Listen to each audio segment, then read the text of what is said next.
Christine's Hour with Brian Murray again.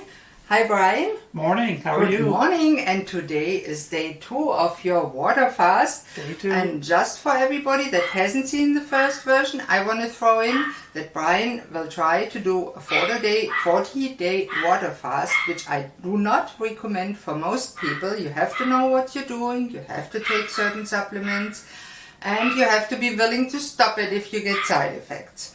So if you're under doctor's care, have medications to take, have sicknesses, don't do it. But for Brian, he chose to do it, and I'm very honored to accompany you on the journey. Thank you. And actually be able to tape it.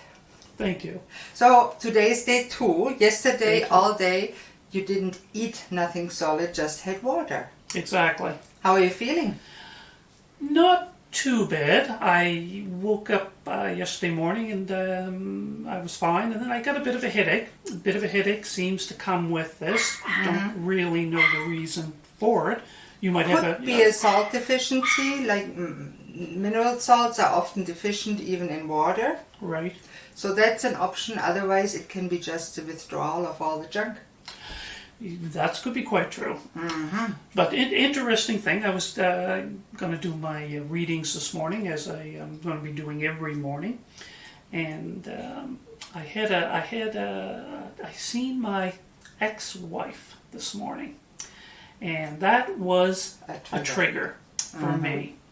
Not a good trigger. No, it's obviously stressful. And I checked my blood pressure, and my blood pressure was 147/77, so it was up from yesterday, and my heart rate was 89 as opposed to 60.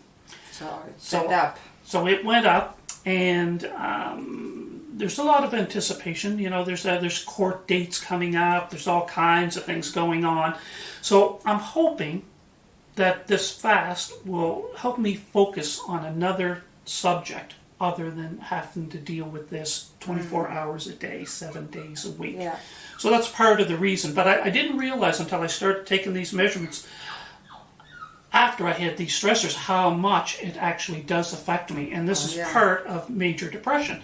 Having these triggers is not a good thing, and they should really be avoided. part of PTSD, and a sudden divorce that is unexpected can be an event that triggers PTSD.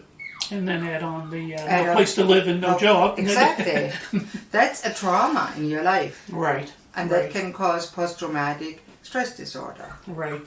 So we're hoping that it's going to become more positive as we go on here. Yeah. And we had a pretty good day, as I said.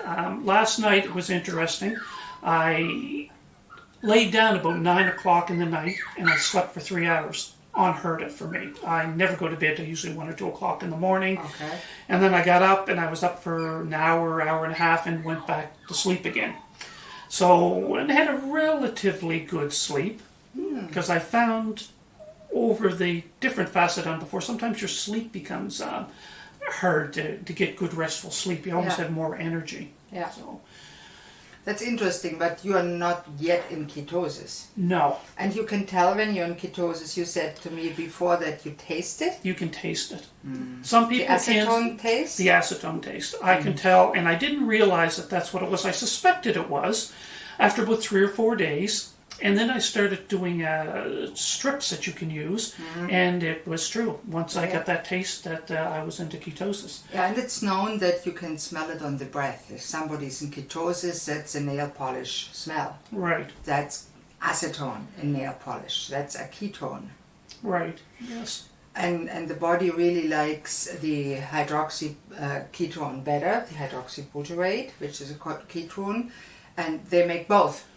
Right, And it is actually a nourishment for the cells and the brain, just as glucose. The brain can live on ketones and glucose or glucose, because as you know from our history as humans 100,000 years ago, we were hunters and gatherers. We were after our food, we ran after the deer, we got a deer, we caught it, we killed it, we ate it, we had food. And then the deer was gone, we had no food, we had to go for food. So our body was used to live off the reserves and go with nothing and still have the energy to hunt. So that's where the fasting comes on. It's really nothing but not eating for a while. Yeah, I agree. And a water fast is a pretty drastic in our time, but you know what you're doing. What kind of supplements are you taking? Oh, I take quite a few. I've built them up over the years, over about 10 to 15 years, and I've studied each one and the reason I take them and so forth. There's probably, in my case, with the amino acids and the vitamins and so forth, I probably take 12 or 15 different ones during the day. And it's a variety of them. I will make a list of them for people to see, because if I said them all, I'd probably miss some, and people wouldn't remember anyway. Absolutely. But there is quite a list, and I can tell you why I take each one and so forth. And it's important that every person has an individualized list of supplements. I always compare it with an orchestra. Right. When you just take one supplement, say you're taking vitamin D and calcium and nothing else, and eat a junk food diet as we usually do, this standard American diet. It's like going to a symphony and just listening to the first violinist. It doesn't sound good. You need to harmonize it with your nutrition and your supplements. Otherwise it will have a negative effect. Interesting, because yesterday you did send me a cravings test. Yes. And that was very interesting, because I got the results back. Yeah. And the two ones that my most cravings were stress and fatigue. Very, very interesting when you're under all this stress and you have this depression going on and so forth, that they were off the chart, both of those. Off the chart, and I can show that here, and I'll actually make it. See those bars, that's the stress, that's 75%, and the fatigue, that's 74%. That's pretty high. But the stressed one is really a sign that your cortisol is chronically high and your catecholamines are low over time because they're used up. Your adrenals get tired, they don't produce as much adrenaline, but they produce more cortisol, which drives your sugar up, your fat on you, your water to hold on. So that's not a good thing to have. But there's amino acids that help that. And the same for the fatigue type. That's a type when really your dopamine, the hormones that make you happy, go down. And that's can cause sugar cravings, because sugar increases dopamine, as all stimulants do, like Adderall or even cocaine. Same effect. And for those who want to go deeper, I have two options. There's a book by Julia Ross, The Cravings Cure. Excellent book. But if you want to go deeper and have an individual course, hey, contact me. I'll be happy to talk to you. Excellent. Yeah, and that will be worthwhile, especially if you're overweight and an eater and you don't know how to stop eating the junk. It's hard.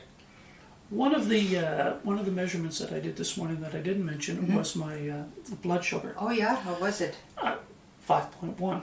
Perfect. So it was 5.4, I believe, yesterday. It's 5.1 today. Yeah. I have found that in previous occasions that it has gone down as low as 4. People say, "Oh, geez, 4 is way too low, way too low." If you feel good, it's not too low. And it appears to be if you're in ketosis as well, because you're not burning. Your brain is using most of the sugar. Right. That your body is running off of the fat, in ketosis. The brain runs off fat too. Right. The brain is 60% fat after the water mass is subtracted. So we need all the fat, the good fats for the brain. And the body makes most of the good fats, but not the omega-3. So that's another thing I want you to take sometime, the omega-3 6 level, before we really start on the fish oil. I do. Yeah. I do. That was part of my supplements. Yeah. So we could do it today, actually. It's just a little finger prick test, and I have them here. Second. Yeah. Omega-3 index. Easy peasy. It's really cool. We'll do that.